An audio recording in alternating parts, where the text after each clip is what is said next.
সুপ্রিয় শিক্ষার্থীবৃন্দ, আশা করি সবাই ভালো আছো। আজকে আমরা বাংলাদেশ ও বিশ্ব পরিচয় ষষ্ঠ শ্রেণীর জন্য দ্বিতীয় অধ্যায় পড়ব। পাঠ ৫ থেকে বিনোদন।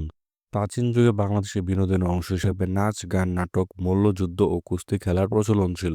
পাহাড়পুর বৌদ্ধবিহারে নাটক মঞ্চস্থ করার প্রমাণ পাওয়া যায়।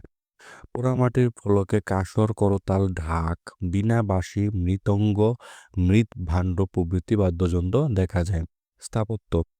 প্রাচীনতম নিদর্শন হিসেবে মহাস্থানগড় ওয়ারী বটেশ্বর থেকে ইট নির্মিত স্থাপত্য আবিষ্কার করা সম্ভব হয়েছে। বাংলা মানুষ স্থাপত্য শিল্পে উৎকর্ষ অর্জন করে পাল শাসনামলে। সম্রাট ধর্মপাল একাই 50টি বৌদ্ধবিহার নির্মাণ করেছিলেন বলে জনশ্রুতি রয়েছে। ভাস্কর্য ও চিত্রকলা। ওয়ারী বটেশ্বর, মহাস্থানগড়, পাহাড়পুর ও ময়নামতি প্রভৃতি অঞ্চল থেকে আবিষ্কৃত পোড়ামাটি, পাথর ও ধাতব ভাস্কর্য ও মূর্তি প্রাচীন বাংলার শিল্প সম্পর্কে পরিচয় করে দেয়। গুপ্ত ও পাল যুগের ভাস্কর্যগুলো শিল্পী ছিল অনন্য। পাল যুগের দুজন বিখ্যাত ভাস্কর্য ও চিত্রশিল্পী ছিলেন ধীমান পাল ও পিত পাল। ওইদিকে সেন যুগে শ্রেষ্ঠ ছিলেন শূলপাণি। প্রাচীন বাংলার ভাষা ও সাহিত্য শিক্ষা। বগুড়ার মহাস্থানগড় থেকে প্রাপ্ত কালো পাথরে খোদাইকৃত লিপিটি এর মধ্যে প্রাচীনতম। গুপ্ত, পাল ও সেন যুগের প্রচুর লিপি পাওয়া গিয়েছে।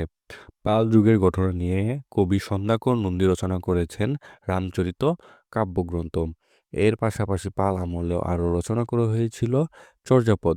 চর্যাপদ বাংলা ভাষার প্রাচীন নিদর্শন হিসাবে স্বীকৃত। সেন রাজাদের মধ্যে রাজা বল্লাল সেন দানসাগর ও অদ্ভুত সাগর রচনা করেন। শিক্ষা।